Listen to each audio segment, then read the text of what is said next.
Halo Sobat Investor, berjumpa lagi dengan saya Widi di channel Catatan Investasi. Hari ini sesuai dengan request member Catatan Investasi, saya akan bagikan bedah emiten tentang BES yang menurut saya layak untuk kita gali. Di tengah-tengah saat ini IHSG bergerak terkoreksi ya teman-teman, merah, tetapi teman-teman pasti masih punya portofolio yang bertumbuh, makanya perlu satu diversifikasi dalam setiap investasi kita teman-teman. Bagi teman-teman yang baru menemukan channel ini, saya ingin perkenalan lebih dulu. Mungkin ada yang belum melihat video perdana dari channel ini, di mana catatan investasi ini logonya adalah C yang bergerak berputar dari kecil kemudian membesar. Itu ada filosofinya teman-teman, yaitu bahwa esensi dari investasi itu adalah bertumbuh ya, makin lama, seperti efek bola salju, atau ada yang bilang compounding effect ya. Nah teman-teman, sebelumnya subscribe supaya channel ini semakin berkembang, supaya juga teman-teman tidak ketinggalan informasi video-video dari edukasi dari catatan investasi. Bagikan ke teman-teman yang lain sebanyak-banyaknya supaya semakin banyak investor yang berminat di pasar modal teman-teman. Terima kasih buat teman-teman yang sudah mendukung channel ini, yang masih setia untuk mengikuti channel ini ya, saya ucapkan terima kasih. Dan kita akan saksikan dulu kita akan mulai setelah yang satu ini.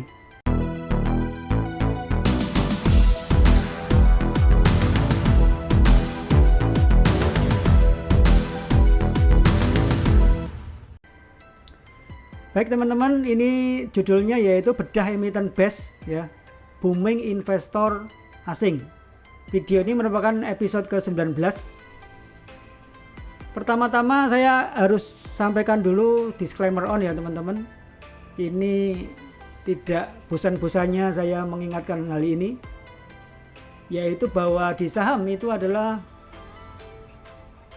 investasi yang sifatnya high risk high return. Jadi selain juga menjanjikan keuntungan yang besar, investasi di saham itu juga ada resiko teman-teman. Makanya kita harus mengenali dan memahami sebelum kita berinvestasi. Dan satu lagi yang penting, video ini bukan merupakan ajakan membeli atau menjual ya. Kalau ada teman-teman yang sudah punya barangnya, sudah punya BES, dengan video ini tidak ada maksud untuk kemudian teman-teman menjual ya. Bagi yang belum punya barang ya, tidak ada maksud untuk merekomendasi untuk membeli. Tentunya teman-teman nanti pahami lagi, pelajari lagi, mungkin ada tambahan juga yang terlewat dari analisa saya.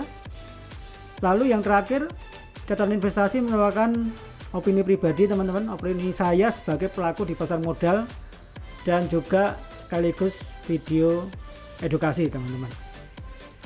Oke, saya selalu mulai dari news ya teman-teman, karena kita tahu saham itu yang menggerakkan adalah sentimen ya. Sentimen positif atau negatif itu akan menggerakkan harga.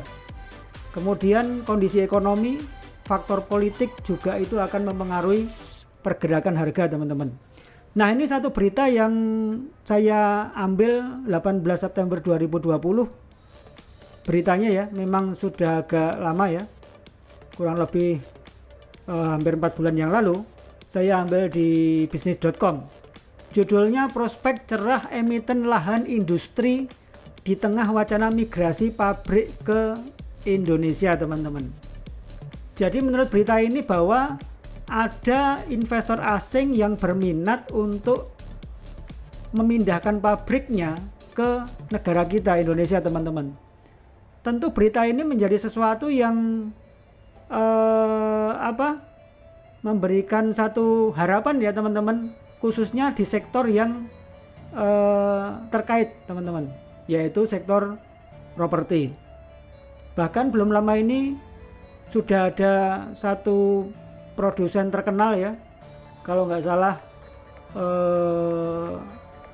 Samsung atau LG ya, yang memindahkan kantor regionalnya ke Indonesia teman-teman. Berarti kalau ada pabrik pindah ke Indonesia membutuhkan lahan teman-teman. Nah, salah satu emiten yang akan saya bahas di video kali ini yaitu BES teman-teman, atau Bekasi Fajar Industrial Tbk teman-teman. Nah, isi berita dari ini teman-teman. Nah, ini teman-teman, jadi sudah saya highlight ya. Dikatakan dua emiten yang dinilai oleh Ellen May Institute ya. Ini seorang trader yang pasti teman-teman juga sudah kenal ya, Ellen May. Paling menjanjikan adalah Surya Semesta Internusa dan Bekasi Fajar Industrial Estate Tbk atau BES ya. Nah, ini yang saya highlight teman-teman. Nah, dikatakan prospek itu muncul seiring pernyataan Menko Bidang Perekonomian Airlangga Hartarto yang mengklaim sudah ada 143 perusahaan asing berencana merelokasi investasinya ke Indonesia ya. Nah, dengan adanya relokasi pabrik ke Indonesia itu sangat membutuhkan lahan yang besar sekali teman-teman. Nah, nanti saya juga akan, selain bedah BES ini, saya akan sampaikan juga posisi BES di sektornya yang sama-sama bergerak di properti ya teman-teman, khususnya lahan industri, lahan komersial teman-teman. Oke, lanjut. Nah, ini yang perlu diketahui awal yaitu profil emiten teman-teman ya. Jadi Bekasi Fajar Industrial Estate ini dia dikenal dengan nama BEFA atau Bekasi Fajar BEFA ya, Bekasi Fajar ya. BEFA ini didirikan tanggal 24 Agustus 1989. Jadi sudah hampir 30 tahun ya, 31 tahun lah kurang lebih, cukup lama juga ya. Lalu BEFA ini atau BES ini dia IPO pada tanggal 10 April 2012. Cukup lama juga teman-teman, kurang lebih 8 tahun ya. Nah, waktu itu harga saham perdana dari BEFA adalah Rp170 per lembar dengan jumlah saham beredar 9.647 juta sekian ya teman-teman. Dan masyarakat memiliki saham ini sekitar 36,12% atau jumlah lembar yang ditawarkan ke publik atau ke masyarakat itu 36,12% ya. Tidak terlalu besar tapi juga tidak terlalu kecil kalau saya lihat ya. Nah, BEFA ini masuk ke sektor property, real estate and building construction teman-teman. Dan bidang usaha dari BEFA itu yaitu pengembangan, pembangunan dan pengelolaan kawasan industri termasuk sarana dan prasarana pendukungnya ya. Nah, ini sekilas profil dari emiten BES ya. Lebih lanjut, kalau kita pelajari di laporan tahunan yang terakhir yaitu 2019 ya, saya melihat bahwa strategi perseroan itu ada dua teman-teman. Yang pertama, si BEFA ini punya strategi jangka panjang yaitu akan melakukan ekspansi ke kota-kota lain ya. Sesuai namanya, dia adalah emiten yang bermarkas di Bekasi teman-teman. Jadi di Bekasi itu ada satu wilayah kawasan industri yang bernama MM 2100 teman-teman ya. Nah, ini strategi ini menurut saya tentu saja perusahaan ini berarti masih bisa atau masih ingin berkembang lebih luas lagi ya. Tidak hanya di Bekasi tapi dengan adanya tadi banyaknya pabrik yang akan berpindah ke Indonesia, tentu saja pabrik-pabrik asing itu tidak akan berkumpul di Bekasi ya, nggak mungkin teman-teman ya. Pasti ada daerah-daerah lain yang prospek atau yang secara UMR itu menarik. Biasanya kalau pabrik bicara karyawan atau buruh ribuan, itu membutuhkan satu wilayah yang secara sewa, kos atau pembelian lahan itu murah dan tenaga kerja juga murah teman-teman. Supaya ongkos produksinya rendah, akhirnya margin keuntungannya akan tinggi teman-teman. Lalu strategi perseroan yang kedua, si BEVA ini akan memanfaatkan teknologi digital ya. Kita tahu bahwa sekarang ini dunia sudah menggunakan teknologi digital ya, di mana teknologi digital itu memudahkan orang, memudahkan order, dan akan mengurangi jumlah tenaga kerja juga, akan efisien di dalam operasional maupun di dalam biaya teman-teman. Nah, dikatakan pemanfaatan teknologi ini sebagai sistem informasi mutakhir yang akan diimplementasikan pada tahun 2020 teman-teman. Jadi ini laporan tahunan 2019 dari analisa manajemen itu mengatakan seperti ini ya. Karena kita sudah di 2021, saya belum update lagi nih apakah ini sudah dilakukan atau belum, tapi dengan rencana ini kita tahu bahwa seharusnya teknologi digital ini sudah dijalankan. Kita bisa update lagi nanti di laporan tahunan tahun 2020 teman-teman ya. Nah, dua strategi ini menurut saya cukup baik ya untuk ekspansi. Artinya perusahaan ini masih bisa tumbuh besar lagi ya. Jadi tidak hanya dia terkonsentrasi di wilayah Bekasi saja. Nah, ini ringkasan kinerja perseroan yang perlu kita cermati ya. Yang pertama, ini ringkasan kinerja perseroan tahun 2019 teman-teman ya. Dikatakan berhasil mempertahankan kinerja pendapatan dan laba yang stabil ya.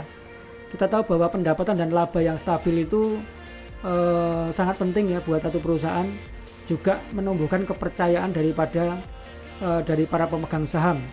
Bahkan bisa kalau labanya stabil, pendapatannya bertumbuh, bisa menarik banyak pemegang saham, begitu kira-kira. Lalu dikatakan margin EBITDA yang terjaga namun belum sesuai dengan target. Jadi artinya perseroan targetnya belum tercapai, tapi pendapatannya itu stabil dan margin EBITDA-nya juga masih cukup baik ya. Ini analisa dari komisaris atau direktur dari BEVA teman-teman. Lalu pendapatan 2019 yang kedua menurun 1,3% dan kontribusi terbesar itu dari penjualan tanah ya. Dikatakan kontribusi dari segmen penjualan tanah ini juga menurun. Lalu maintenance fee, service charge, air dan sewa itu justru naik atau bertumbuh. Lalu mereka juga punya kontributor dari hotel. Jadi mereka punya hotel yang disewakan juga. Nah, dari segmen hotel ini dikatakan naik dan mereka juga punya restoran naik. Jadi emiten ini tidak hanya jualan lahan komersial teman-teman. Dia masih punya hotel, masih punya pendapatan yang tetap seperti maintenance fee ya. Dia mengelola satu lahan di mana tenan-tenannya membayarkan sejumlah fee tertentu rutin setiap bulan ya. Lalu mereka juga masih punya restoran teman-teman. Jadi ini menarik ya, tidak hanya murni dia emiten yang bergerak di properti komersial teman-teman. Lalu dikatakan beban keuangannya naik teman-teman. Nah, biasanya kalau beban keuangan naik atau biaya bunga itu karena adanya peningkatan hutang bank teman-teman. Lalu kas bersih menurun teman-teman. Dikatakan kas bersih menurun karena penurunan penerimaan kas dari pelanggan ya. Jadi ada penurunan penerimaan kas dari pelanggan. Pelanggan-pelanggan yang membeli atau menyewa itu ada penurunan, kira-kira begitu. Nah, lalu yang berita penting juga dikatakan mereka ada konsensus atau perjanjian kredit jangka panjang. Mereka mendapatkan fasilitas kredit jangka panjang dengan investor asing teman-teman. Jadi si BEVA ini mendapatkan fasilitas kredit ya sebesar 3,9 miliar yen ya, Japan yen ya teman-teman. Itu setara dengan 505,84 miliar teman-teman. Nah, biasanya kalau perusahaan mendapat pinjaman seperti ini akan dimanfaatkan untuk ekspansi teman-teman, atau untuk meningkatkan capek ya. Bisa juga untuk memperkuat modal teman-teman. Ya, kira-kira begitu. Lanjut. Nah, ini berita lagi yang saya ambil dari BKPM teman-teman ya. Dikatakan saya ambil yang realisasi investasi penanaman modal asing atau PMA berdasarkan lokasi periode Oktober-Desember atau triwulan 4 tahun 2020. Jadi ini adalah data terakhir dari BKPM teman-teman. Ini jumlahnya sebenarnya banyak ya. Saya cuplik hanya sampai nomor 21 ya. Yang perlu menjadi perhatian yaitu yang pertama ini. Karena BEVA lokasinya di Bekasi atau Jawa Barat, ternyata kalau saya lihat data ini, dia adalah nomor 1 teman-teman. Jadi investor asing menanamkan dananya atau berinvestasi di Jawa Barat itu ranking 1 teman-teman, atau yang terbesar dengan jumlah proyek 3020 dan nilai investasinya adalah 1.256,8 juta US dollar teman-teman. Wow, ini luar biasa ya. Jadi nomor satunya Jawa Barat, baru DKI Jakarta teman-teman ya. Nah, ini informasi yang perlu kita cermati dulu teman-teman. Nah, saya akan mulai dulu dengan analisa fundamental ya. Jadi channel ini, channel catatan investasi itu lebih banyak membahas profil investor atau investasi long term teman-teman. Saya tidak banyak membahas untuk sisi trading ya, karena kembali lagi dari channel ini saya buat adalah untuk lebih edukasi ke para investor atau calon investor ya teman-teman. Nah, ini analisa fundamental, saya mulai dulu dari revenue teman-teman. Kita akan melihat bagaimana revenue dari Bekasi Fajar Industrial Estate Tbk teman-teman. Nah, ini secara amount ya, secara angka ya. Kalau kita lihat di sini secara grafik juga itu ada peningkatan cukup signifikan ya, dari 686 ini dalam ribuan ya, dari 686 miliar sampai pernah mencapai 1 triliun teman-teman di 2017. Lalu 3 tahun terakhir penjualannya turun teman-teman ya, 962 miliar ke 950 miliar ya. Nah, kalau lihat pendapatannya secara jangka panjang, secara 5 tahun memang sekalipun menurun, tapi angka di tahun 2019 ini dia masih lebih tinggi ya, setidaknya lebih tinggi ya, walaupun ada penurunan. Nah,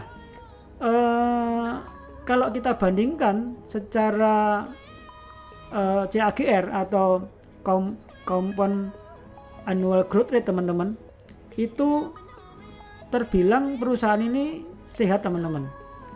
Revenue-nya bertumbuh sebesar 7% ya secara CAGR ya. Walaupun memang angkanya tidak double digit, tapi termasuk perusahaan yang sehat ya.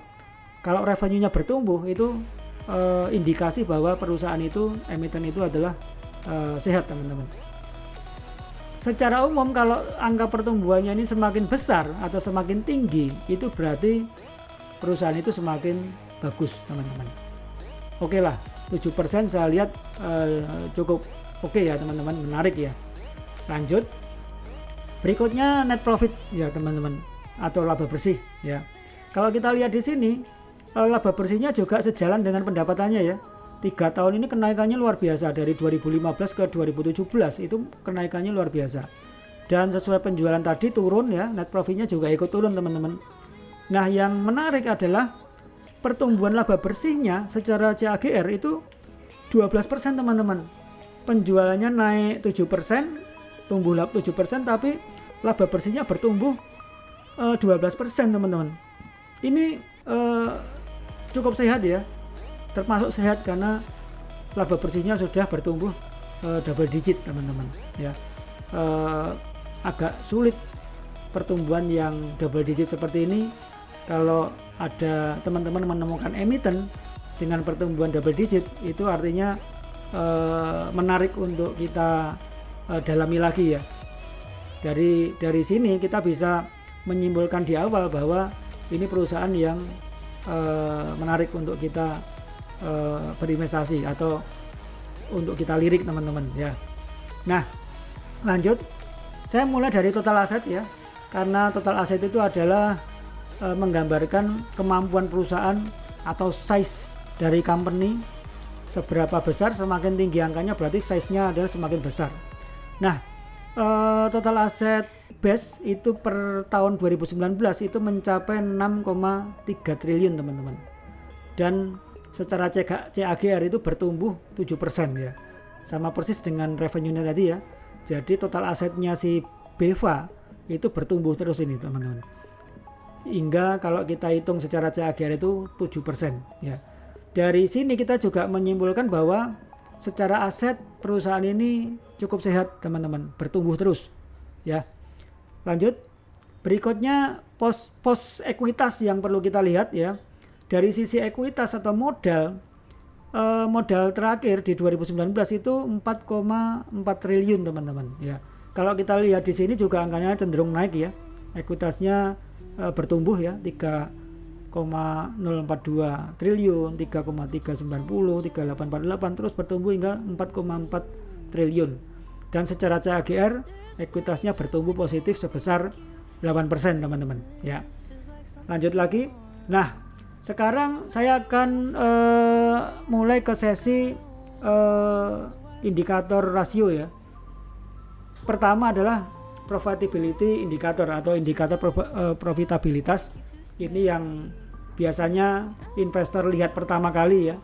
Kalau setelah kita tahu revenue-nya, kemudian laba bersihnya, kita akan hitung antar pos ya, antar pos dari laporan keuangan, laporan rugi laba, kemudian arus kas dan sebagainya. Kita akan hitung dari sisi itu. Nah, kalau saya pakai acuan 3 metrik ini ya, 3 metrik ini, gross profit margin, lalu EBITDA margin dan ROE ya.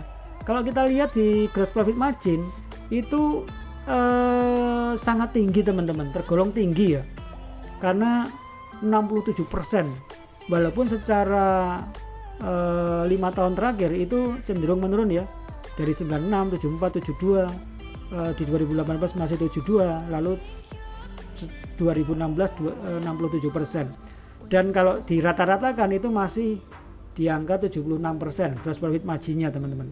Ini satu angka yang besar, artinya bahwa margin keuntungan kotor dari BEVA sebelum dikurangi biaya administrasi, biaya pemasaran dan sebagainya itu masih cukup tinggi teman-teman. Artinya emiten ini, sektor ini adalah sektor yang marginnya tinggi teman-teman, menjual lahan komersial ya. Lalu EBITDA margin juga terbilang masih tinggi juga teman-teman ya, dari 50%, 64%, dan sampai terakhir di 65%, dan secara rata 62%. Lalu kita lihat, nah dari sisi ROE saya melihat bahwa emiten ini juga sebetulnya termasuk kecil ya ROE-nya ya. Dia rata-ratanya sih, walaupun rata-ratanya sudah double digit ya 10%, tapi terakhir dia 9%. Bahkan sempat naik ya, sempat naik dari 7-10, 13%, lalu turun 10 dan turun 9 ya. Nah, ini dari sisi pandangan saya yaitu ROE seperti ini memang kurang menarik ya, walaupun gross profit margin dan EBITDA marginnya itu cukup tinggi teman-teman. Tetapi ini belum kesimpulan final ya teman-teman. Jadi kita harus dalami lagi, kita harus analisa lagi dengan metrik-metrik yang lain supaya keputusan kita semakin datanya semakin lengkap dan akurat teman-teman. Lanjut sekarang dari sisi indikator solvabilitas atau tingkat hutang perusahaan ya. Saya ambil 3 metrik ini ya, debt to asset ratio, lalu debt to equity ratio, lalu long term debt to equity. Rumusnya mudah ya, debt to asset adalah total hutang atau liabilitas dibagi total aset. Lalu debt to equity adalah total hutang dibagi ekuitas ya.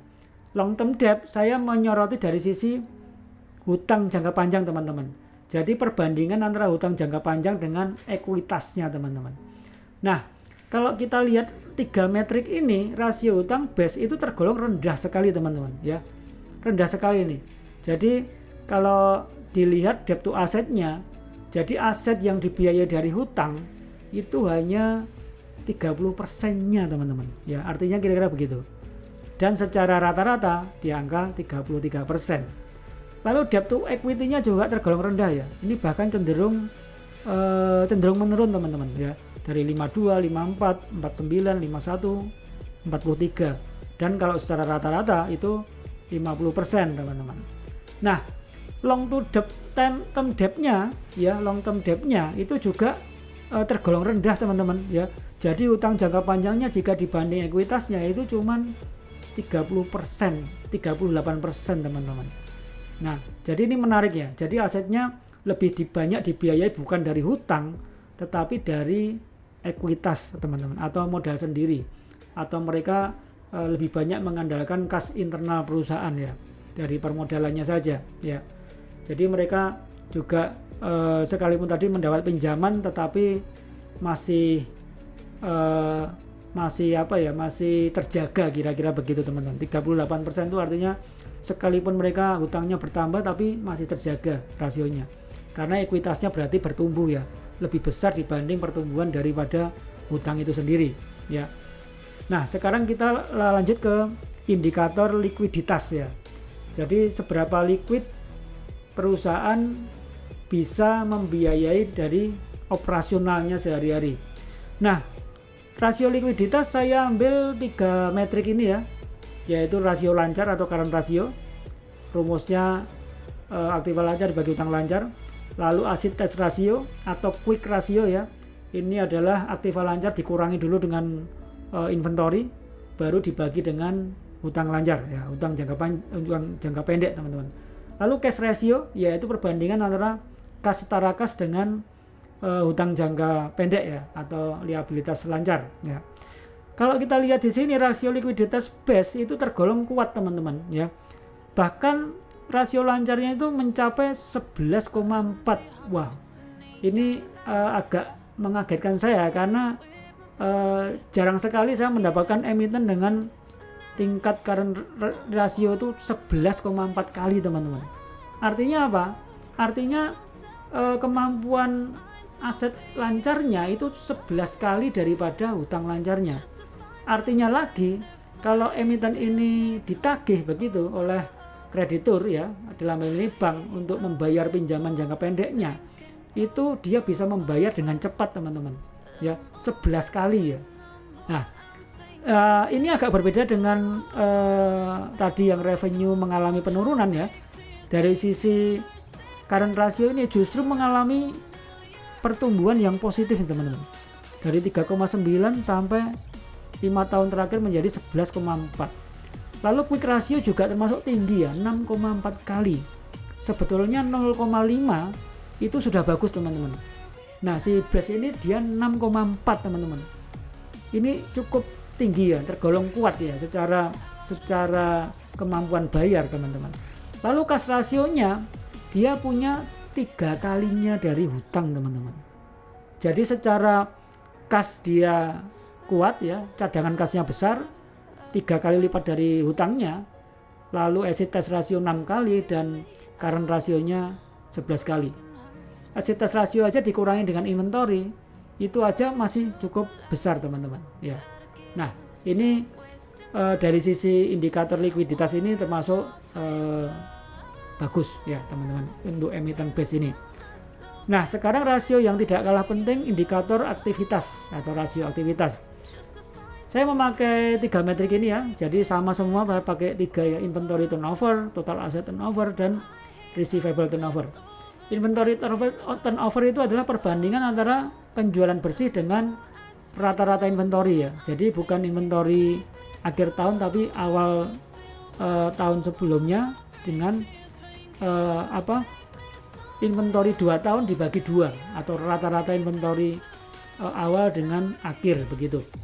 Sama juga total asset turnover adalah perbandingan antara penjualan atau revenue dengan total asetnya. Lalu receivable turnover adalah perbandingan antara piutang dagang penjualan dengan piutang dagang, kira-kira begitu. Nah, data dari semua turnover ini kalau kita lihat di sini cenderung menurun teman-teman. Dari 1,9, 1,5, 1,2, kemudian 1,8.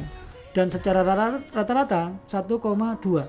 Jadi rasio ini menunjukkan bahwa kalau di atas 1 atau minimal 1 itu berarti aktivitasnya itu bagus ya, atau sehat ya teman-teman.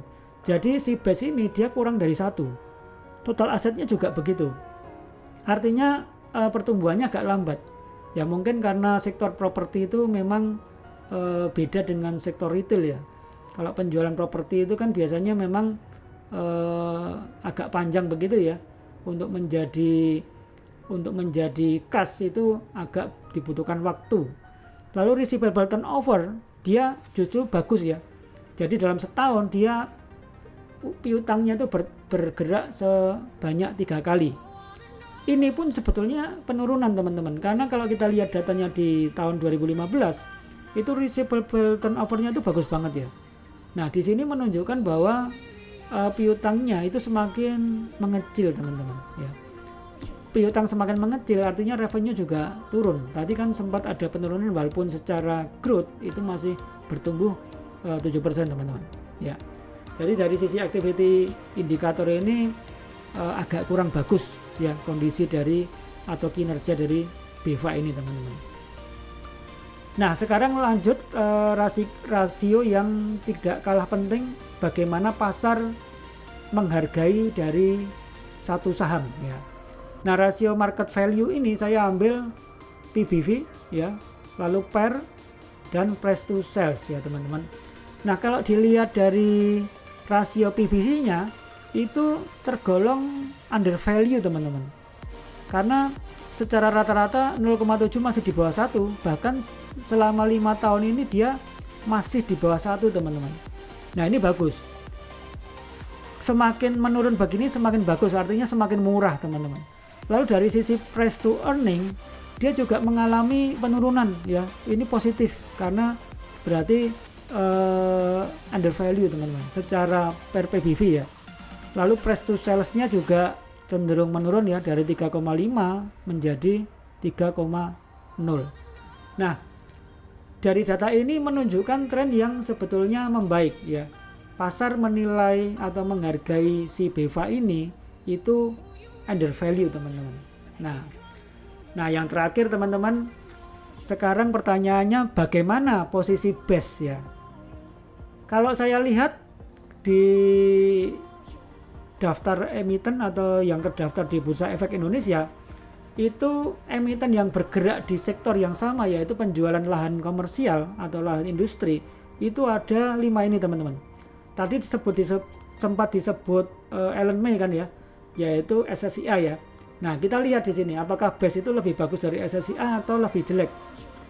Di sini ada 5 emiten ya, ada BES, KIJA ya, lalu DILT, DEMAS, dan SSIA. Nah ini market cap-nya. Kalau kita lihat dari sisi market caps ya, kapitalisasi pasar BES itu termasuk kecil ya. Dia ini data per tanggal 27 Januari ya. Dia 1,48 triliun teman-teman market cap-nya. Market cap segini termasuk adalah second liner stock atau saham lapis 2 gitu teman-teman. Nah second liner stock itu adalah acuannya adalah kapitalisasi pasar antara 500 miliar sampai dengan 10 triliun teman-teman. Kalau kita lihat paling besar itu market cap-nya adalah Deltamas teman-teman atau Demas 10,89 triliun. Lalu terbesar paling besar kedua yaitu KIJA, lalu disusul SSIA dan DIT, dan yang terakhir adalah BES. Nah lalu rasio pasar BES itu paling unggur ya. Kalau kita lihat ini harganya per tanggal 27 Januari, ini pernya juga masih tergolong under value ya, 4,02, menarik. Dari 5 emiten ini yang saya lihat menarik adalah pernya BES dan Demas ya. Tapi sudah secara PBV itu Demas sudah paling mahal di antara 5 emiten ini. Dan paling unggul itu adalah BES. Dia paling rendah nih, 0,34. DILT ini hampir menyamai BES ya, tapi masih lebih unggul BES teman-teman. Lalu dari rasio EV/EBITDA, BES berada di 51,11 ya teman-teman, 51,11 kali ya. Nah memang kalau dari sisi EV/EBITDA bukan termasuk yang paling unggul teman-teman, karena paling unggul di sini adalah KIJA ya. Lalu dari sisi current ratio itu rasio likuiditas BES juga paling kuat ya, dia 11,4 kali ya. Datanya tadi menunjukkan seperti itu. Kalau kita lihat di sini emiten kedua yang rasionya kuat yaitu KIJA teman-teman.